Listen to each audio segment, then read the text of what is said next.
당연하다는 그 말이 있었습니다. 조리원 비용은 시댁이 내는 게 당연하다. 그 말이 며느리 입에서 나온 건 아니었습니다. 제 아들 입에서 먼저 나왔습니다. 저는 그날 처음으로 제가 당연한 사람이 된 걸 느꼈습니다. 그런데도 저는 화내지 않으려 했습니다. 대신 끝까지 차근차근 따져보고 싶었습니다. 가족이라서 더 조심해야 하는 말이 있더군요. 저는 70이 넘어서도 집안일을 손에서 놓지 못했습니다. 남편과 둘이 살면서도 밥상은 늘 제가 차렸고 약 챙기는 시간도 제가 먼저 맞췄습니다. 아침이면 창문을 열고 환기를 시키고 밥을 짓고 반찬을 꺼내 놓았습니다. 그게 제 하루의 시작이었습니다. 남편은 가끔 여보, 이제는 좀 쉬어라고 말했지만 저는 그 말을 웃음으로 넘겼습니다. 쉬는 게 편한 게 아니라 제가 움직이는 게 더 익숙했거든요. 손이 가는 대로 설거지를 하고 장을 보고 빨래를 널다 보면 하루가 금방 지나갔습니다. 그렇게 사는 게 제 방식이었고 저는 그게 싫지 않았습니다. 아들이 결혼하고 며느리가 들어오면서 집은 조금 더 바빠졌습니다. 며느리는 출근 전에 간단히 아침을 먹고 나갔고 저는 그 뒤를 치우며 자연스럽게 하루를 시작했습니다.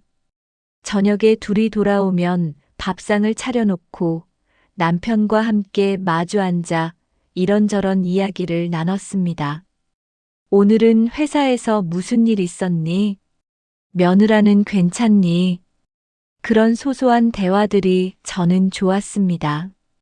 며느리가 임신했다는 말을 들었을 때도 저는 축하부터 했습니다. 몸부터 챙겨라. 그 말이 먼저 나왔고 필요한 거 있으면 말해라도 자연스럽게 이어졌습니다. 며느리는 고맙다며 웃었고 아들은 제 손을 꼭 잡았습니다. 저는 그 순간이 좋았습니다. 제가 필요한 사람이라는 게 나이 들어서도 누군가에게 도움이 될 수 있다는 게 뿌듯했습니다. 며느리 입덧이 심하다는 말을 들으면 소화 잘 되는 음식을 찾아보고 아들이 피곤해 보이면 먼저 잠자리를 권했습니다. 그렇게 하나씩 챙기는 게 제 방식이었고 저는 그게 사랑이라고 생각했습니다. 해주는 게 많을수록 가족이 편해질 거라 믿었습니다. 남편은 그날 밤 여보, 이제는 좀 내려놔라고 했지만 저는 그 말을 또 웃음으로 넘겼습니다. 아직 제가 할 수 있고 제가 해주면 모두가 편해질 거라 믿었거든요.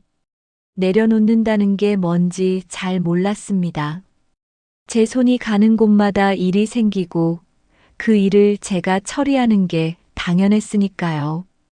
그런데 가족이 편해지는 방식이 꼭 제 몫을 늘리는 쪽으로만 흘러갈 수 있다는 걸 그때는 몰랐습니다.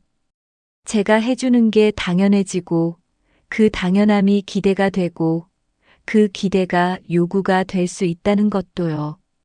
그 평온한 믿음이 조리원 이야기 한마디로 흔들릴 줄은 정말 몰랐습니다. 조리원 이야기는 저녁 식사 뒤에 나왔습니다.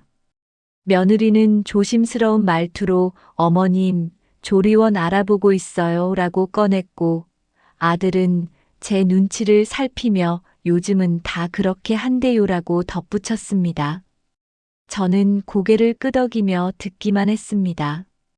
조리원이 뭔지는 알았습니다. 요즘 젊은 부부들이 많이 간다는 곳이잖아요. 산후에 몸 회복하고 아기 돌보는 법도 배운다고 들었습니다. 저는 그저 그래, 몸 회복하는데 좋다더라고 말했습니다. 며느리는 안도한 표정을 지었고 아들은 엄마가 이해해 주셔서 다행이다라고 했습니다. 저는 아직 아무 말도 안 했는데 벌써 이해했다는 말이 나온 게 조금 이상했습니다. 하지만 그냥 넘어갔습니다. 그런데 비용이 나오는 순간 공기가 달라졌습니다. 며느리가 조심스럽게 말했습니다. 어머님, 생각보다 비용이 좀 2천만 원 정도 예상하고 있어요. 저는 숨이 멎는 것 같았습니다. 2천만 원. 생각보다 큰 금액이었고, 저는 잠시 말을 잃었습니다. 손에 들고 있던 찻잔을 내려놓으며 제 귀를 의심했습니다. 그때 아들이 말을 덧붙였습니다. 엄마가 조금만 도와주면 돼요. 저희도 준비는 하고 있는데 엄마가 좀 보태주시면 될 것 같아요. 저는 그 말이 더 걸렸습니다. 며느리보다 아들이 먼저 도와주면 된다고 정리해버리는 느낌이었거든요. 마치 제가 도와주는 게 이미 정해진 것처럼 말하는 것 같았습니다. 저는 너희가 얼마나 준비했는데?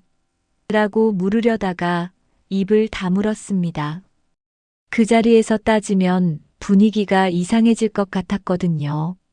며느리는 배도 불렀고 아들은 기대에 찬 눈으로 저를 보고 있었습니다. 저는 그냥 그래, 알았다고만 했습니다.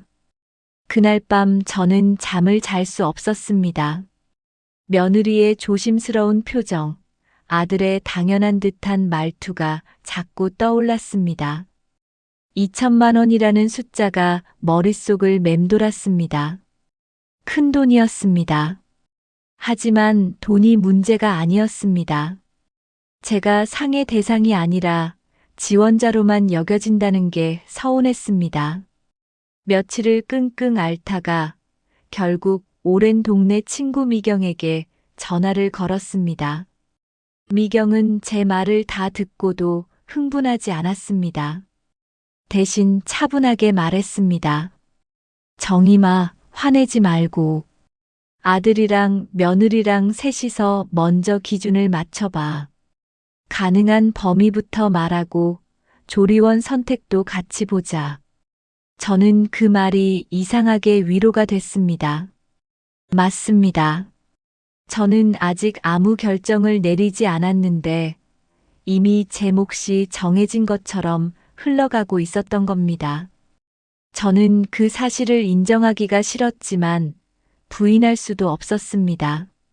며칠 뒤 아들이 또 말을 꺼냈습니다. 엄마, 이번 주에 계약해야 한대요. 인기 있는 곳이라 자리가 금방 없어진대요.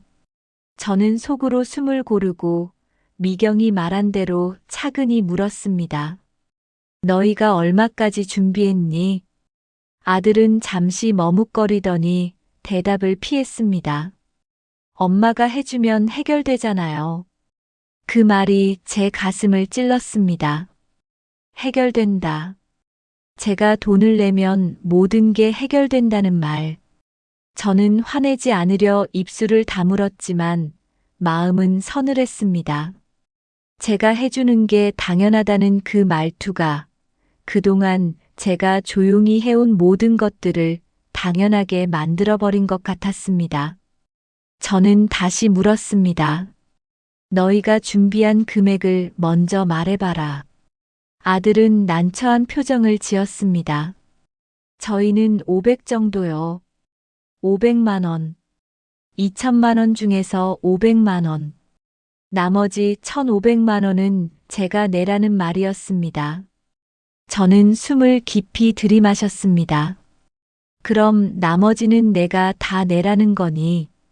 아들은 고개를 숙였습니다. 엄마, 저희도 여유가 없어요. 집 대출도 있고 아기 준비하는 것도 돈이 많이 들고 그 말을 들으며 저는 생각했습니다. 너희가 여유가 없으면 나는 여유가 있다고 생각하는 거니? 남편은 옆에서 여보 한 번뿐인데 라고 말했지만 그 말도 제겐 가벼웠습니다. 한 번뿐이라는 말로 제 마음을 밀어내지 말아달라고 저는 속으로 외쳤습니다. 한 번이면 괜찮다는 건가요? 한 번이니까 당연히 해줘야 한다는 건가요? 저는 그 말이 너무 섭섭했습니다. 저는 다시 친구 미경에게 전화를 걸었습니다. 미경은 단정하게 말했습니다. 정임아, 너는 얼마를 줄 수 있다가 아니라 왜 상의 없이 결정부터 했는지부터 짚어. 돈보다 절차가 문제야. 내가 돈을 아끼려는 게 아니잖아. 내 자리를 지키려는 거지. 그 말이 제 마음을 뚫었습니다. 맞습니다. 저는 돈이 아까운 게 아니었습니다. 제가 상의 대상이 아니라 지원자로만 여겨지는 게 서운했던 겁니다.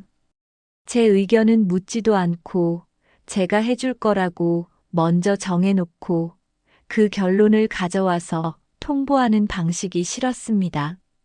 저는 그날 저녁 식탁에서 아들에게 말했습니다. 가능한 범위를 말할 테니 너희도 준비한 걸 보여줘라. 그리고 조리원은 같이 보자. 아들은 잠시 멈칫했습니다. 그 멈칫이야말로 제가 원한 대답이었습니다. 아들은 제가 무조건 해줄 거라고 생각했던 겁니다. 그 확신이 흔들리는 순간이었습니다. 며느리가 옆에서 눈치를 보고 있었지만 저는 더 이상 물러서지 않기로 했습니다. 그때 저는 알았습니다. 저는 돈을 아끼려는 게 아니라 제 자리를 지키려는 거였다는 걸요. 당연함이라는 말 뒤에 숨은 무게를 이제야 느끼게 된 겁니다. 며느리는 그날 밤 따로 연락을 해왔습니다. 어머님, 날짜가 얼마 안 남았어요. 목소리는 예의 바르지만 급했습니다. 저는 차분히 말했습니다. 전부는 부담이 된다. 함께 정하자. 며느리는 잠시 말을 멈추더니 조심스럽게 말했습니다. 저희 친정은 여유가 없어서요. 부모님이 많이 도와주실 형편이 안 되세요. 그 말이 저를 흔들었습니다. 사실 며느리가 조리원에 유독 집착하는 이유를 어렴풋이 짐작하고는 있었습니다. 친정 어머니가 몸이 편찮으시다는 이야기를 아들에게 들은 적이 있었거든요. 허리가 안 좋으셔서 아기를 돌보기 어렵다고 했습니다. 며느리도 불안한 겁니다. 친정의 도움을 기대할 수 없으니 시댁에 기댈 수밖에 없는 상황. 저는 그 사실을 알면서도 어딘가 억울했습니다. 왜 그 불안의 해결이 제 몫으로만 오는지요? 왜 상의가 아니라 결론부터 가져오는지요? 며느리의 사정도 이해가 갔습니다. 하지만 이해한다고 해서 제 서운함까지 사라지는 건 아니었습니다. 며느라, 나도 내 입장은 이해한다. 하지만 나한테도 형편이 있다. 며느리는 잠시 침묵했습니다. 어머님, 그럼 얼마까지 가능하세요? 저는 그 질문에 바로 답하지 않았습니다. 숫자를 말하기 전에 먼저 정리해야 할 게 있었습니다.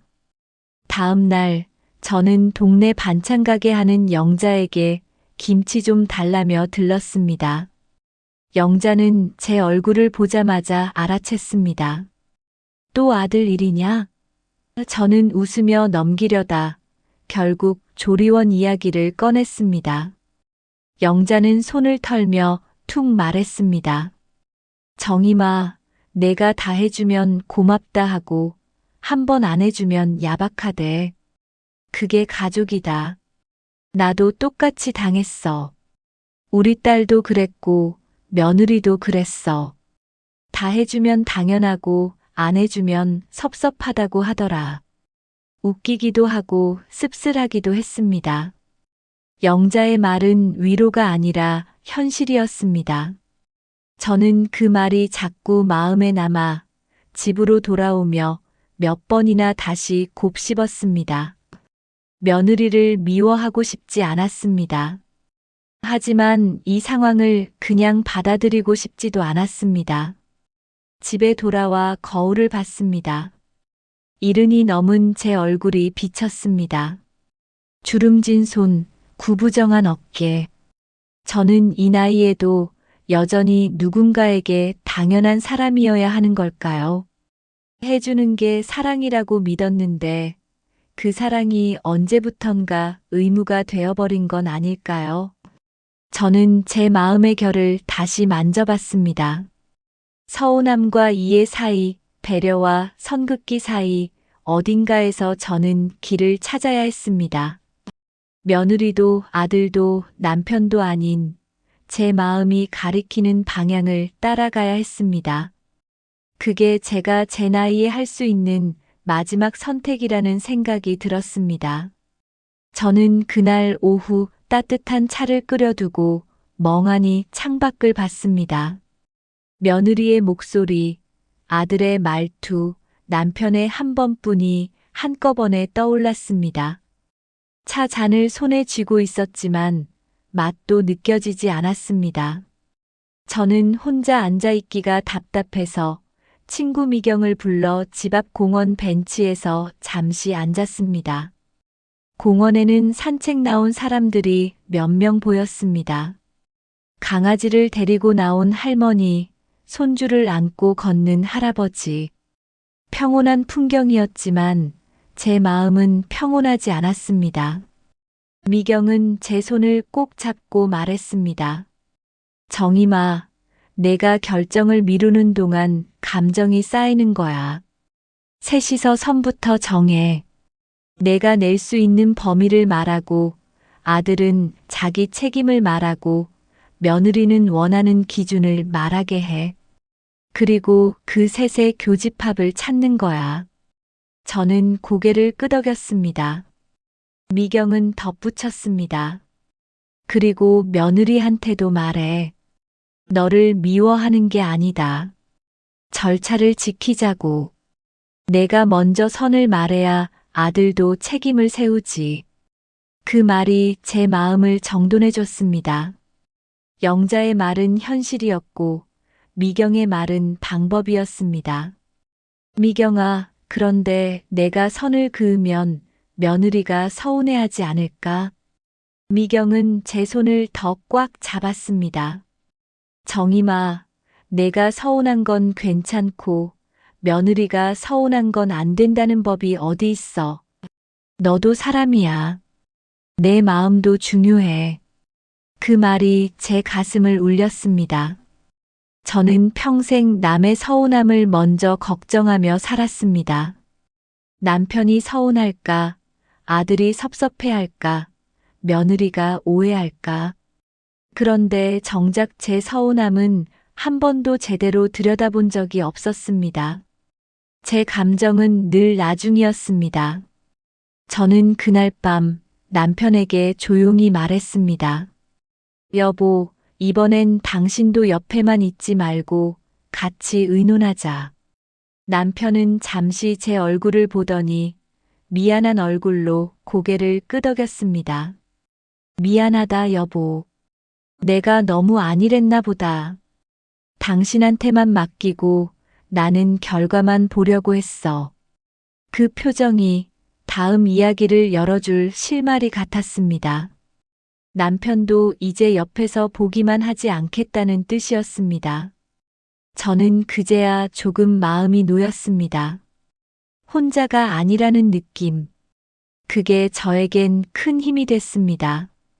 며칠 뒤 저는 아들을 다시 불렀습니다. 이번엔 제가 먼저 말할 차례였습니다. 더 이상 미루지 않기로 했습니다. 제가 침묵하면 상황은 그대로 흘러갈 테니까요. 저는 종이에 숫자를 적기 시작했습니다. 제가 낼 수 있는 범위, 제가 부담할 수 있는 한계. 그 숫자를 적으며 손이 떨렸습니다. 이 숫자를 말하는 순간 저는 더 이상 다 해주는 엄마가 아니게 될 것 같았습니다. 하지만 그게 나쁜 건 아니라는 생각도 들었습니다. 다 해주지 않아도 저는 여전히 엄마니까요. 선을 긋는다고 해서 사랑이 사라지는 건 아니니까요. 저는 아들에게 다시 물었습니다. 너희가 준비한 돈은 얼마고 왜 내게 먼저 결론을 가져왔니? 아들은 한참을 말이 없다가 결국 털어놓았습니다. 며느리가 조리원 이야기를 꺼내기 전에 아들이 혼자 계산을 끝내 놓았다는 겁니다. 엄마가 도와줄 거라고 생각했어요. 그래서 저희 예산은 좀 적게 잡았어요. 엄마가 1,000만 원 정도 내주시면 저희는 나머지로 충분할 거라고 생각했거든요. 그 말이 제 등을 서늘하게 했습니다. 며느리의 요구가 아니라 아들의 확신이었던 겁니다.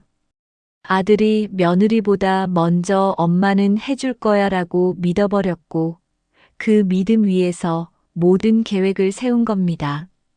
며느리는 그 계획을 믿고 따랐을 뿐이었고요. 저는 큰 소리를 내지 않았습니다.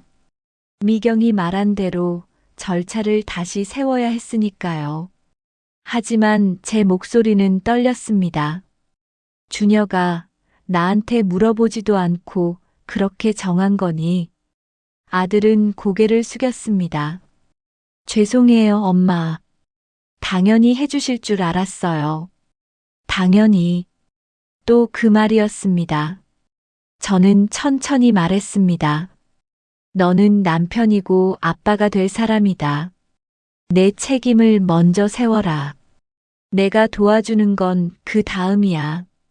나를 먼저 계획에 넣지 말고 너희가 할 수 있는 걸 먼저 세워라. 아들은 고개를 숙였습니다. 제가 화를 내지 않았지만 아들은 제 말의 무게를 느낀 것 같았습니다.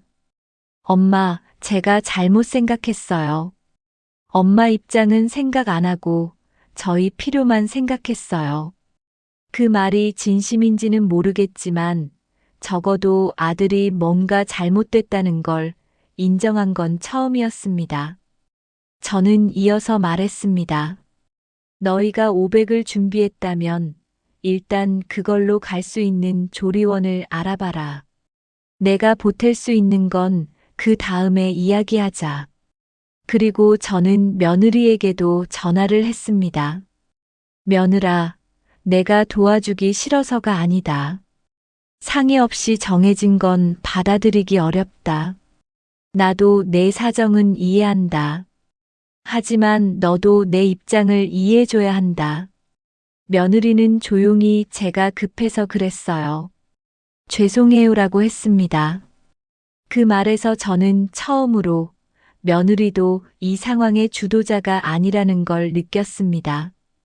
며느리는 아들이 세운 계획을 믿고 따랐을 뿐이었고 아들은 제 마음을 확인도 하지 않고 먼저 결론을 내렸던 겁니다. 그 순간 갈등의 모양이 바뀌었습니다. 상대를 탓하는 싸움이 아니라 구조를 다시 짜는 일이 되었습니다. 며느리 대 시어머니가 아니라 책임을 회피한 아들, 그리고 그 책임을 다시 세워야 하는 가족 전체의 문제였습니다. 저는 그날 밤 남편에게 말했습니다. 여보, 아들이 잘못 생각한 거예요. 며느리만 탓할 일이 아니에요. 남편은 고개를 끄덕였습니다. 그러게. 아들 녀석이 너무 안일했구나. 내일 내가 한번 따로 이야기해 볼게. 그렇게 우리는 다시 자리를 잡아가기 시작했습니다. 탓하는 게 아니라 정리하는 쪽으로요. 며느리와 아들, 그리고 남편까지 네 사람이 마주 앉았습니다. 저는 떨리는 손으로 종이에 숫자를 적었습니다. 이 숫자를 말하는 순간 제가 변하는 걸 느꼈습니다. 더 이상 다 해주는 엄마가 아니라 함께 정하는 엄마가 되는 순간이었습니다. 내가 가능한 범위는 여기까지다. 700만 원. 아들은 말없이 고개를 끄덕였고 며느리는 입술을 깨물었습니다. 700만 원과 아들 부부가 준비한 500만 원을 합치면 1200만 원. 2000만 원에는 한참 모자랐습니다. 며느리가 먼저 말했습니다. 어머님, 그럼 저희가 원하는 곳은 어렵겠네요. 목소리에 실망이 묻어났습니다. 저는 잠시 숨을 고르고 말했습니다. 조리원은 내가 원하는 곳과 우리가 감당 가능한 곳을 같이 보자. 선택지를 여러 개 놓고 함께 정하는 거야. 며느리는 잠시 망설이다가 말했습니다. 하지만 요즘은 다들 이 정도 비용은 제 친구들도 다 비슷한 곳 가던데요. 그 말이 채 끝나기 전에 저는 단호하게 말했습니다. 다들 그렇다고 우리도 그래야 하는 건 아니야. 우리는 우리 형편에 맞게 정하면 돼. 남들 기준이 아니라 우리 기준으로. 며느리는 말을 멈췄습니다. 제 목소리에 힘이 실린 게 느껴졌는지 더 이상 반박하지 않았습니다. 그때 남편이 말했습니다. 며느라, 어머니 말씀이 맞다. 우리가 무리해서 빚을 내거나 나중에 서로 마음에 앙금이 남으면 안 되잖아. 지금 우리가 할 수 있는 범위 안에서 최선을 찾자. 아들도 입을 열었습니다. 엄마, 제가 잘못 생각했어요. 처음부터 엄마랑 상의했어야 했는데 혼자 다 정하고 엄마한테 통보만 한 거나 마찬가지였어요. 죄송해요. 저는 아들의 사과를 듣고 조금은 마음이 풀렸습니다. 하지만 완전히 풀린 건 아니었습니다. 사과를 받았다고 해서 그동안 쌓인 서운함이 다 사라지는 건 아니니까요. 그래도 아들이 자기 잘못을 인정한 건 큰 변화였습니다. 며느리는 그제야 숨을 내쉬며 말했습니다. 어머님, 제가 너무 앞서갔어요. 죄송해요. 제 친정 형편도 어렵고 혼자 감당하기 불안해서 시댁에 너무 기댔나 봐요. 저는 그 말에 따뜻한 위로를 덧붙이지 않았습니다. 억지로 풀면 다시 반복될 수 있으니까요. 대신 담담하게 말했습니다. 앞으로는 결정을 먼저 하지 말고 먼저 이야기해라. 나도 내 입장을 이해하려고 노력할게. 하지만 너도 내 입장을 먼저 물어봐 줘야 해. 그게 서로 존중하는 거야. 며느리는 고개를 끄덕였습니다. 눈가가 붉어진 게 보였지만 저는 그냥 두었습니다. 위로해주고 싶은 마음도 있었지만 지금은 선을 분명히 하는 게 더 중요했습니다. 남편이 그제야 여보, 당신 말이 맞다고 했고 저는 남편을 바라보며 한마디를 더 했습니다.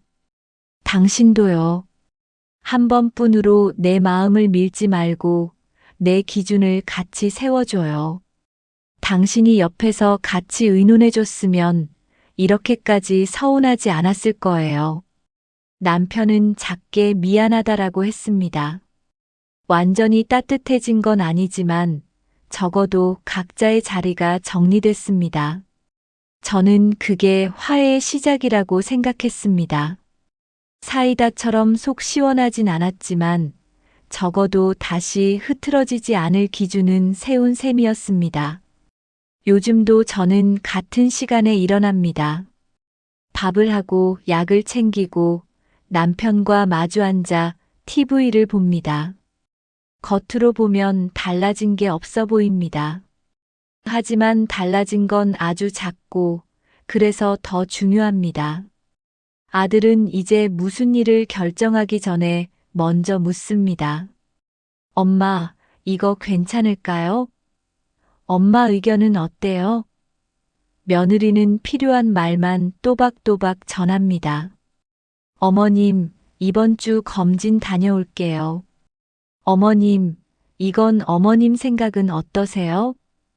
예전처럼 결과부터 가져오지 않습니다.